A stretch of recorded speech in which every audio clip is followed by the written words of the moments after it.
No one even knows what architecture is, and you can prove this yourself by running a little experiment. Go up to any architect or anybody that's interested, remotely interested in architecture, and ask them to define the word. Now, the easiest way is to go on Google and find the definition yourself, but that's just going to be a very generic term of what architecture means. What architecture actually means, nobody knows. And the reason has to do with how broad architecture is. I mean, take a look at me as an example. When I started architecture, before I even started school, if you would have asked me what architecture was, I would have said it was the design of homes. I didn't even take into consideration the fact that commercial architecture is architecture. Because I got into architecture because I wanted to design homes, because I liked houses, and I thought it'd be cool to learn how to design my own one day. When I finally started studying architecture, I started to learn some principles, some very basic principles like rhythm and repetition, and other principles that make architecture architecture. And if you would have asked me back then what architecture is, I would have said that it is a lot like art, where you are trying to find the right proportions of architecture. In other words, there is a right way and a wrong way to do architecture. As I started to get deeper into my career in architecture, if you would have asked me maybe 3 or 4 years into it, I probably would have given a very similar answer, but in a much more sophisticated way, only because I had spent so many years learning about other architects and what they were doing and how they were combining art and space together. I was also spending a lot of time creating my own random designs guided by whatever was on the curriculum at school. And so I started to create a different definition that had to do more with feeling rather than art, but how people experience a space and how that space can almost manipulate the way that that person feels.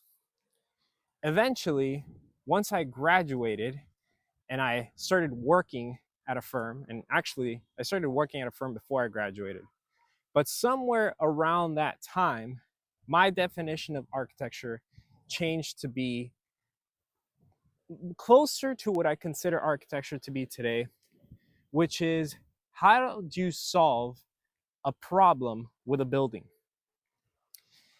The thing is that as I got older, that problem became what the actual definition was about. In other words, my problem back then was, as an example, how do you follow this client's budget to build this building, right? So it kind of lost a little bit of its beauty compared to my answer when I first started in architecture school or somewhere in the middle of architecture school. And then as we continued to move along through my career, my answer became how do we solve these problems, but how do we become efficient and possibly even give back? And that's my focus currently with architecture is how can I design a home but possibly rely off of its natural surroundings to provide the needs and the comfort of the user. So I'm almost bringing in some more of that poetic language that I had at the beginning, but at the same time, I'm still sticking to what my view of architecture was, which is a very practical view of architecture, a view where it's not about the art. Definitely, there is art in architecture, but that isn't my primary concern anymore. My primary concern is the application of this building and how I can design it in a way that it's efficient or that it gives back. And so that's when I started to really focus on the sustainability aspect of architecture. Now, the interesting thing is that when you first start to study architecture, there actually is a lot of conversation of sustainability. But sustainability to me always felt like a facade, right? It was always like a very fake thing that people talk about. And there's they add things like, the pitch of my roof will help me collect rainwater, or I'm going to have solar panels on my property, or I'm going to have whatever it was. It was like this almost fake approach. And so my concern currently when talking about architecture is a little bit deeper. It's more related to building science, as I have talked about in my previous videos. Things like insulation, things like thermal bridging, because I feel personally that a lot of times these small details often get overlooked in architecture. And the reason why I wanted to even talk about this in this video is because most people, right? If you ask the average person what architecture is, they most of the time think it has to do with the aesthetics. And I remember when I was in school, when I was first starting out, I want to say like 7 out of 10 kids, when asked, they would say that they got into architecture because they loved playing with Legos when they were kids, or possibly now the answer is because they loved playing Minecraft when they were kids, or because they liked sketching. And a big misconception of architecture is that you have to be good at math, and that you have to be good at science, and that you have to be good at art and drawing. So, in other words, nobody really knows, right? Nobody really knows. And that's a very interesting thing about this career, because most careers have a misconception that revolves around it to the average person, right? Like, I'm sure if you take film directing, we all have a view of what that's like. But if you talk to an actual film director, they could give us a lot of insight to their career that would make us question our belief, right? Now, that's possible, maybe not. Maybe we've got spot on, but I highly doubt that.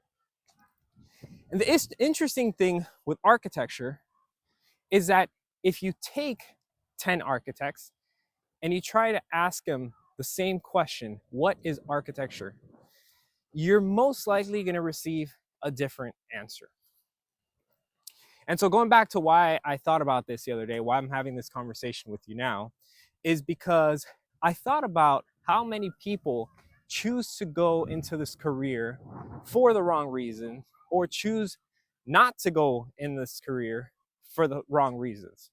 So many times do I go on Reddit and I see people saying things like, man, I'm in my 30s right now.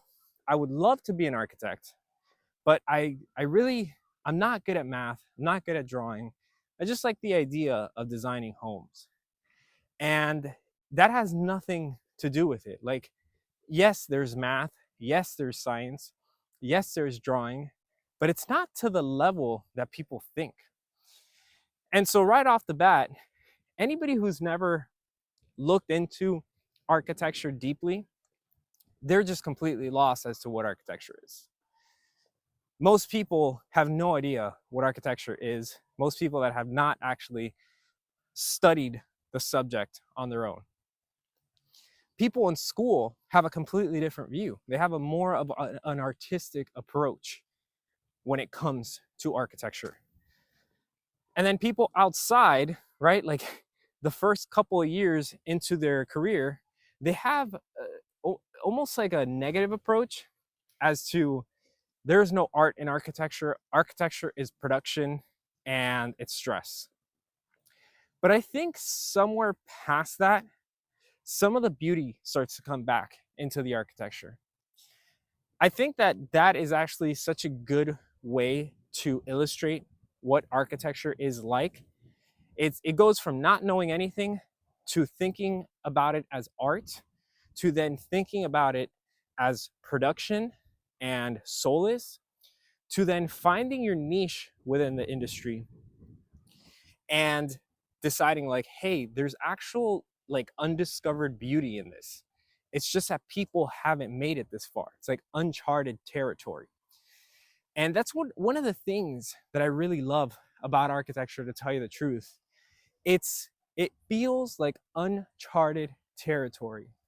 It feels like at any point, whenever you think that you are coming up on a dead end, that you just don't enjoy anymore, that dead end does not define the career or your place in the career.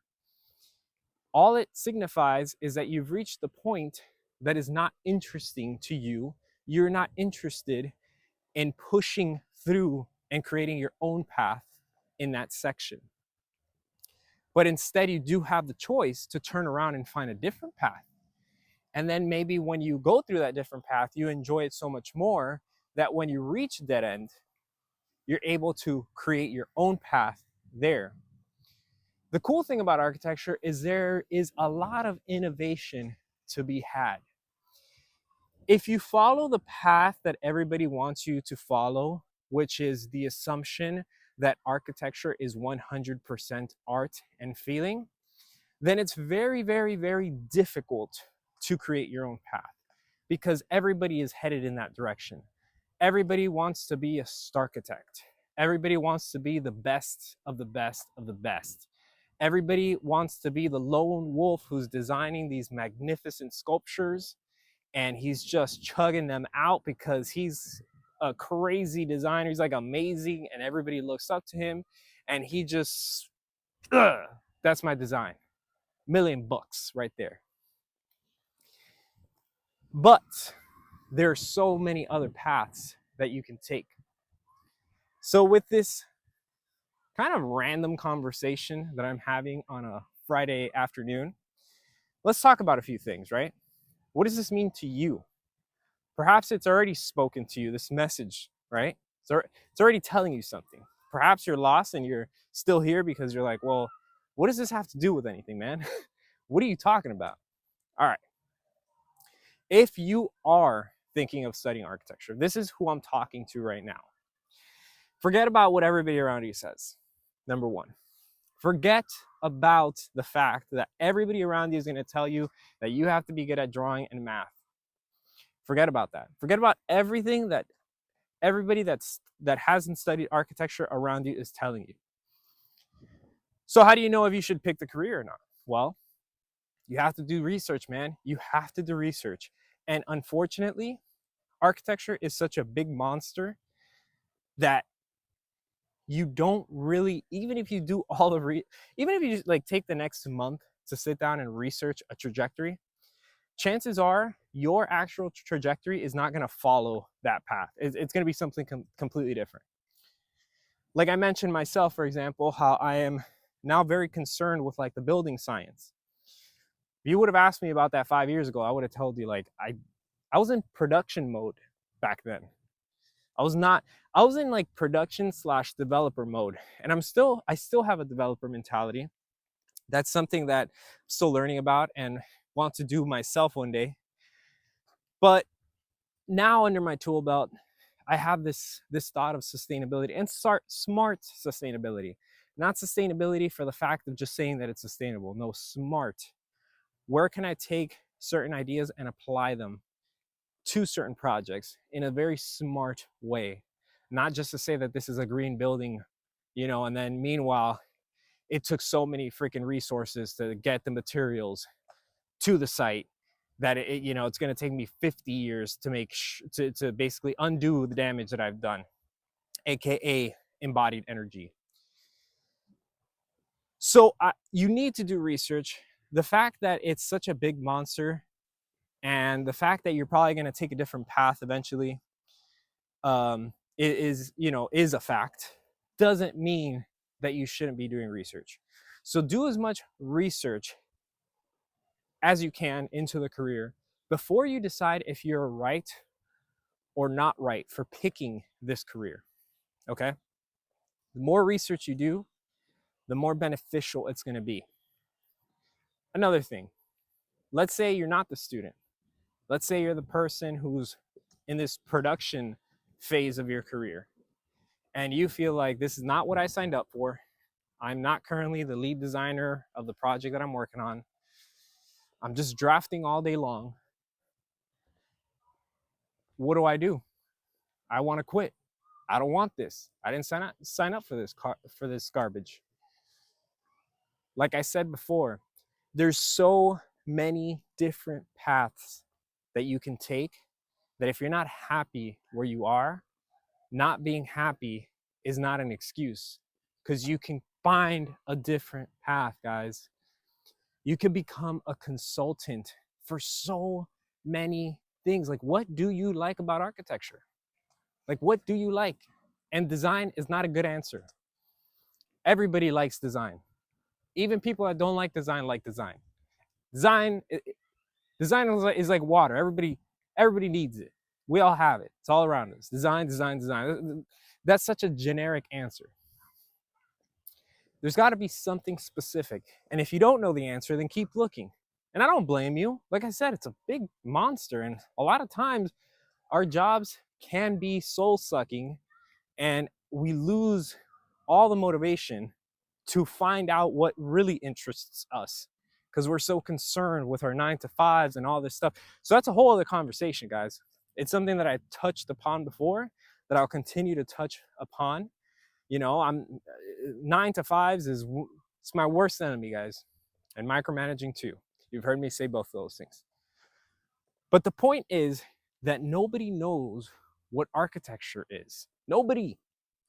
So you have the ability to define what architecture means to you and to follow that path if you don't like the current definition of architecture.